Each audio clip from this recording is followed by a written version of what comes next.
Essa boa tarde, gente. Nós estamos no nosso encontro 2 do GE de Fenomenologia. Vamos continuar lendo a introdução do Sokolowski. Nós paramos nesse parágrafo aqui.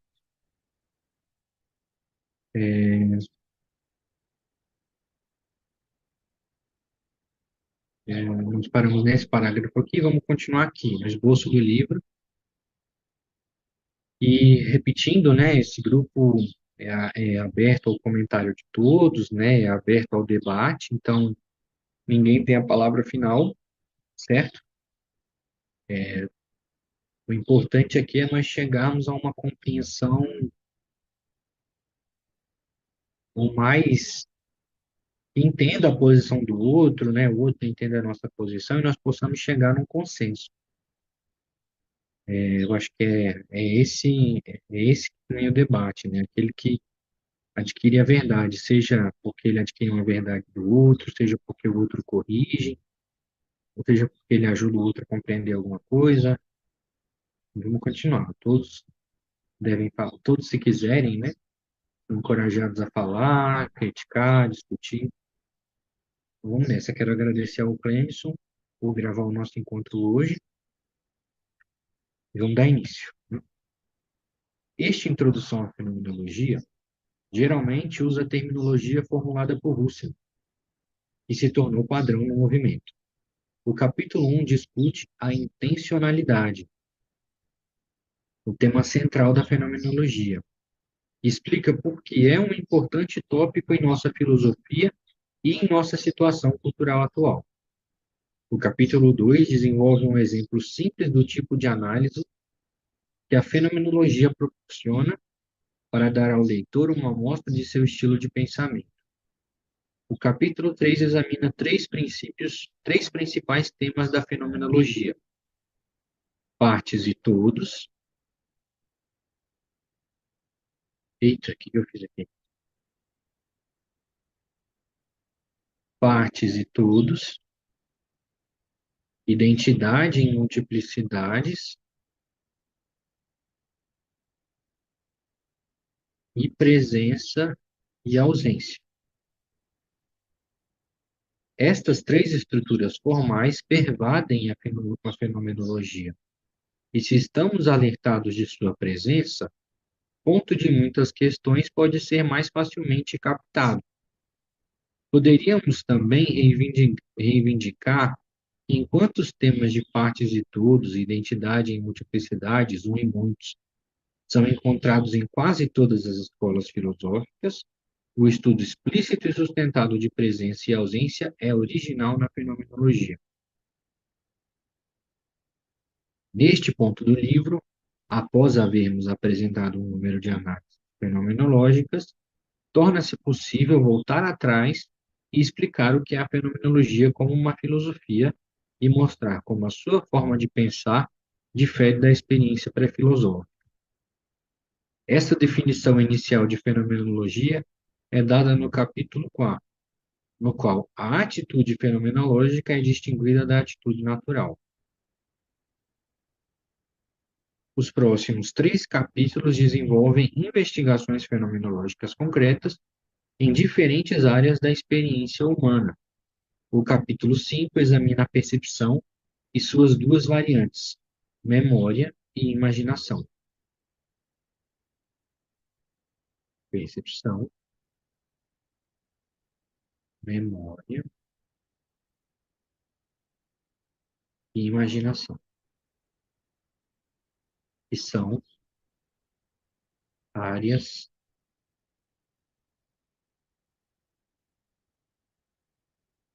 da experiência humana.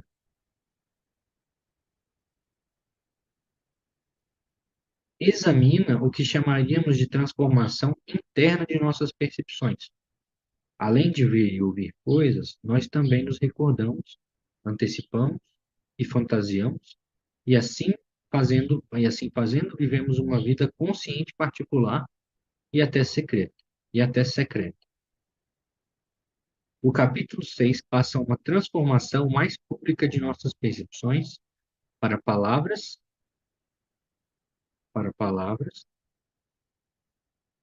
imagens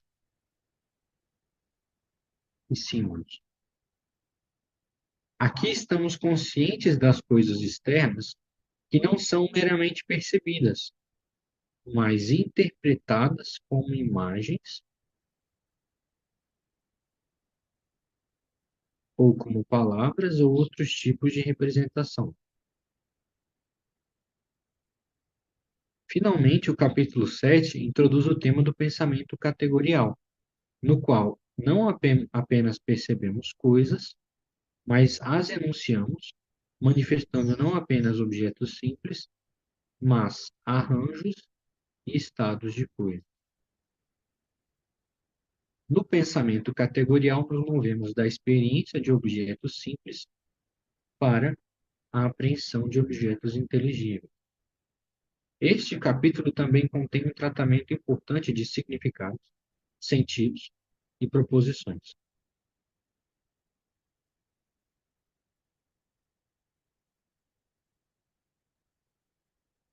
Esforça-se para compreender por conceitos e pensamentos como sendo mais públicos do que eles frequentemente são tomados.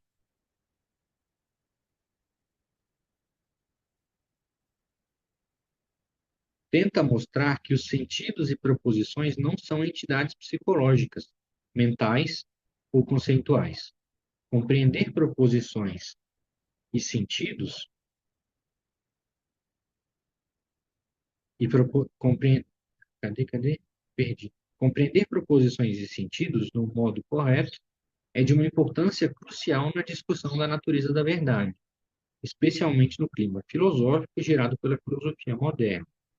Do capítulo 5 ao 7, então, oferecemos uma descrição fenomenológica de três domínios da experiência: o campo interno da memória e imaginação, o campo externo, o campo externo de objetos percebidos, palavras, imagens e símbolos, e o campo intelectual de objetos categoriais.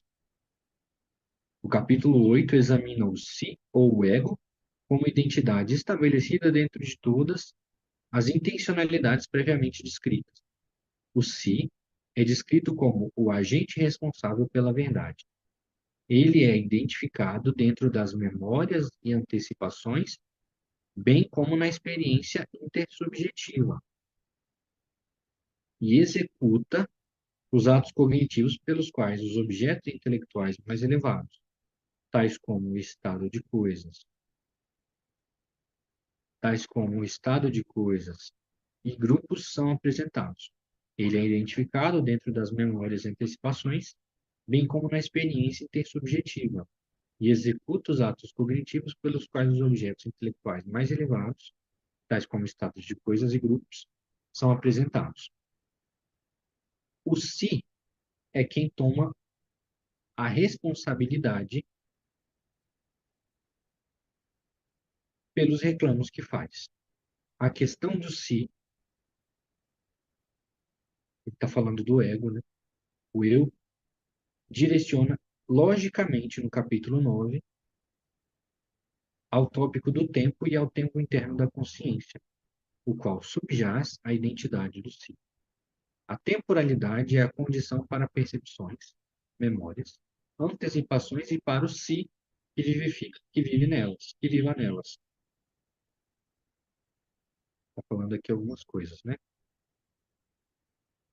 Isso aqui é importante. Deixa eu explicar isso aqui para você.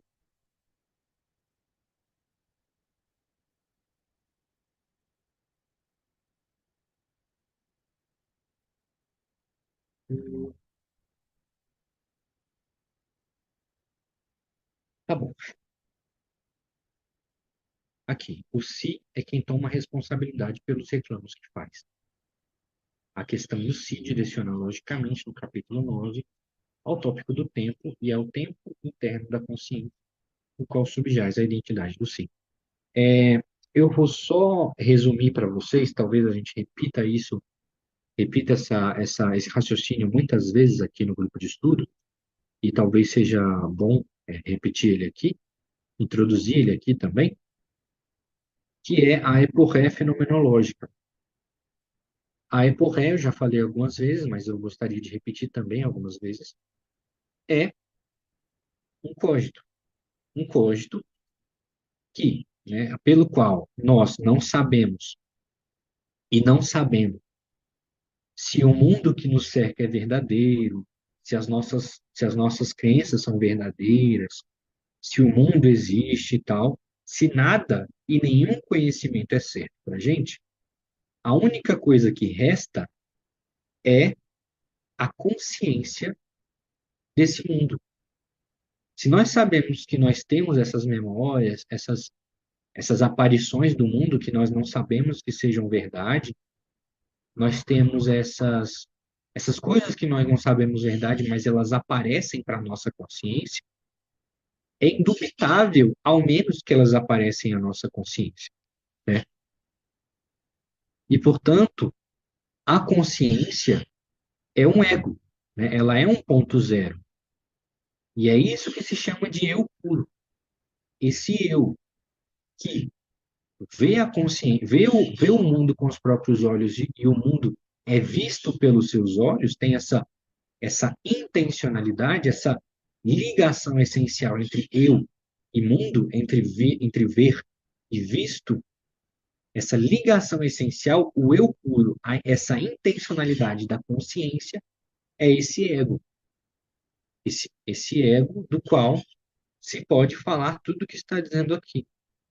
De modo que, por exemplo, nós sempre percebemos nessa consciência que várias coisas vão se passando. Uma realidade vai no tempo passando-se a outra. Você pode ver, eu estou falando aqui. Vocês podem se pensar lendo um livro. Várias coisas vão se passando, as palavras vão se passando, uma coisa vai se conectando à outra, uma palavra vai se conectando à outra, o texto vai se correndo, e eu estou falando aqui, uma palavra se conecta à outra. Você vê unidades, você vê momentos inseparáveis, você vê unidades de sentido, você vê unidades de momentos nos quais você vê partes, certo? Mesmo que você veja essas partes, ou essas partes que compõem o todo, eu estou falando aqui de vários passos desse raciocínio, vocês podem lembrar dos passos desse raciocínio que eu segui, que são a dúvida, a percepção do eu, a percepção da intencionalidade, são vários momentos. Mesmo assim, vocês percebem unidades. E o tempo continua seguindo. E uma percepção sempre vai se seguindo a outra. Isso é uma condição impreterível da nossa consciência. Então, esse tempo, esse presente que nós vivemos, ele é sempre temporal. E ele é sempre um agora. Como ele diz aqui, a temporalidade,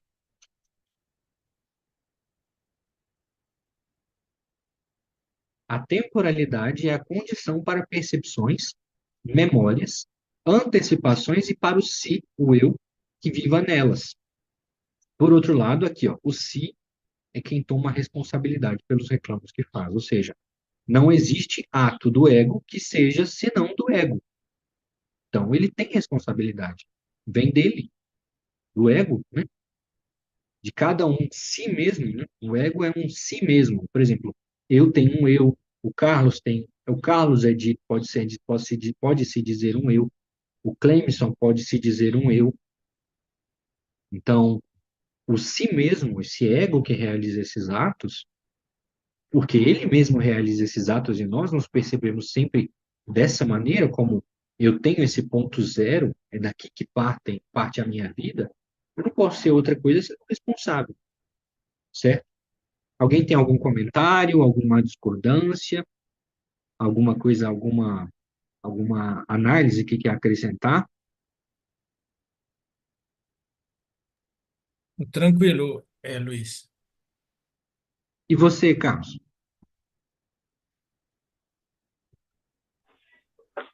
Até agora tudo tranquilo. Tranquilo. Se tiverem alguma sugestão de melhorar a explicação, digam se está se está obscuro e a gente tenta melhorar. Vamos Não, nessa. por enquanto tá bom. Tá, obrigado, Carlos. Finalmente, o capítulo 10º examina o mundo habitado pelo Si, o mundo da vida, dentro do qual experienciamos imediatamente as coisas à nossa volta. Ou seja, esse mundo que se nos é apresentado na nossa consciência, esse correlato, esse podado, essa, essa parte indissociável do nosso ver o mundo que nos é apresentado, é o que se chama de mundo da vida, certo? Este mundo é a fundação sobre a qual estão baseadas as ciências naturais modernas. As ciências não provêem uma alternativa para o mundo no qual vivemos, mas surgem e devem ser integradas dentro dele. Este capítulo também discute muito brevemente o tema da intersubjetividade. O capítulo 9 volta-se para aquilo que poderíamos chamar de fenomenologia da razão.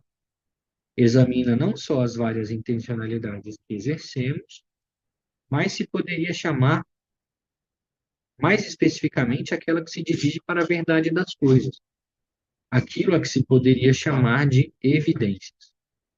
É especialmente neste capítulo que veremos como a fenomenologia considera a mente humana e a razão humana como constituídas para a verdade.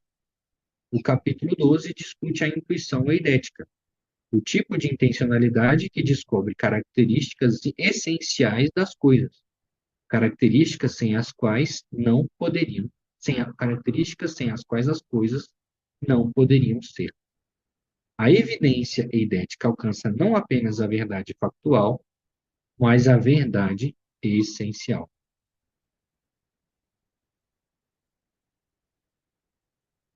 Este capítulo é um desenvolvimento adicional da fenomenologia da razão. Os dois capítulos finais do livro retornam à questão do que é a fenomenologia. Inicialmente descrita no capítulo 4, pode-se agora dar uma descrição mais completa dela. O capítulo 13 destaca a natureza do pensamento filosófico pelo estabelecimento da distinção entre a relação fenomenológica, entre a reflexão fenomenológica e aquilo a que chamamos reflexão proposicional, um dos temas do capítulo 7. Aqui demonstro que a filosofia ou a fenomenologia não é apenas um esclarecimento do sentido, mas algo que vai mais fundo.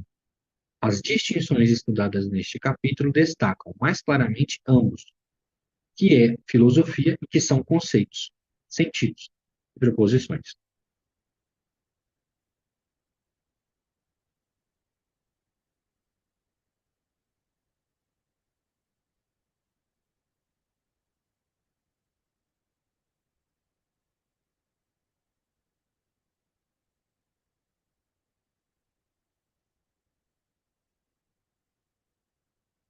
Finalmente, no capítulo 14, tentamos descrever a fenomenologia por contraste com a modernidade e a pós-modernidade e acrescentamos uma breve nota sobre como pode ser distinta da filosofia tomista.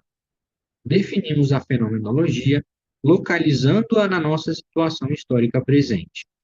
A filosofia moderna tem dois elementos principais: filosofia política e epistemologia. A fenomenologia está explicitamente endereçada somente ao último. Contudo, porque concebe a razão como orientada para a evidência e para a verdade, a fenomenologia pode se reportar de um modo indireto a questões modernas as questões modernas da teoria política. Se os seres humanos estão especificados pela habilidade de poderem ser verdadeiros, então a política e a cidadania tomam um sentido distinto. Em Edith Stein, gostaria de fazer esse adendo. A política ela é compreendida à luz da percepção fenomenológica da união entre seres humanos. da concórdia entre seres humanos ou da união entre seres humanos no que diz respeito às suas ações, aos seus pensamentos, às suas disposições. E ela vai tratar a política nesse sentido. Eu não conheço a tese dela, que vai versar sobre isso, mas eu sei ao menos que versa sobre esses temas, certo? Considerando a razão como teleologicamente orientada em direção à verdade, a fenomenologia se assemelha à filosofia tomista, a qual representa a concepção pré-moderna do ser e do espírito, mas difere do tomismo por não apresentar filosofia a partir da revelação bíblica. Eu posso só corrigir esse texto aí, porque a filosofia tomista, né, a filosofia dos textos de Tomás de Aquino, ela tem, e ela no seu método, nos seus princípios, ou seja, ela não tem como ponto de partida a revelação, os dados da fé, os conteúdos da fé. Ou seja, ela não parte do que eu creio, ela não parte daquilo que se crê, ela parte daquilo que o ser humano sabe, que o ser humano acessa racionalmente, ou melhor, daquilo que o ser humano não pode negar. E que, quando nega, ele cai em absurdos. Ou seja, parte das percepções humanas, naturais, racionais do ser humano, certo? A filosofia tomista, ela tem essa distinção em relação à teologia.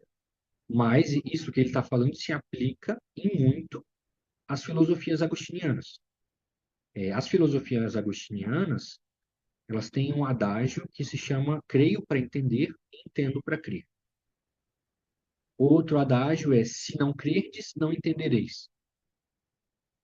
Esses adágios da filosofia agostiniana dizem o seguinte, que a fé, ela não só é o ponto de partida, como ela é a condição de possibilidade da filosofia. Ou seja, não existe filosofia que não parta da fé e que não esteja na fé, certo?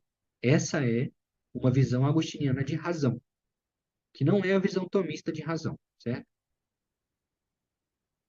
Vamos continuar. Ambos, a fenomenologia e o tomismo, são alternativas para o projeto moderno, mas em modos diferentes, e contrastando uma com o outro, adicionamos clareza à fenomenologia como uma forma de filosofia.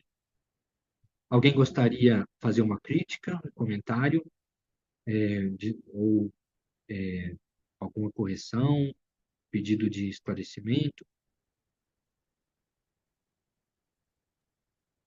Não, tranquilo.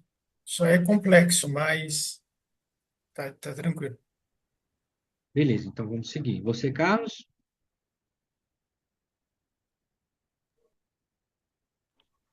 Pode seguir. Então vamos nessa. Este livro introduz o leitor à terminologia e às ideias de um dos principais desenvolvimentos em filosofia no século XX. Este desenvolvimento, a fenomenologia, não pertence somente ao passado. Ele pode ajudar-nos a lembrar a nós mesmos, no começo de um novo século e um novo milênio, de coisas das quais nunca podemos nos esquecer inteiramente. Este livro começou a partir de uma conversa entre a matemática e a filosofia. Possa isto ajudar-nos a cultivar a vida da razão expressa nessas duas aventuras humanas. O que é intencionalidade e por que é importante? O termo mais proximamente associado com fenomenologia é intencionalidade. A doutrina nuclear em fenomenologia é um ensinamento de que cada ato de consciência que nós realizamos, cada experiência que nós temos, é intencional. É essencialmente a consciência de, ou uma experiência de, algo ou de outro. Ou seja, é aquilo que eu falei para vocês. É aquele resultado da eporré. É o eu puro no qual e pelo qual o mundo é visto e o mundo é um ver, certo? Ou seja, a consciência, a visão, é sempre uma visão de. E esse ego que nós vivemos, ele sempre tem um correlato, algo que é dado. Então, sempre tem um visto e um ver, um sentir e um sentido, um lembrar e um lembrado, um imaginar e um imaginado. Sempre há essa tensão, essa indissociabilidade entre eu e um objeto, certo? Toda a nossa consciência está direcionada a objetos.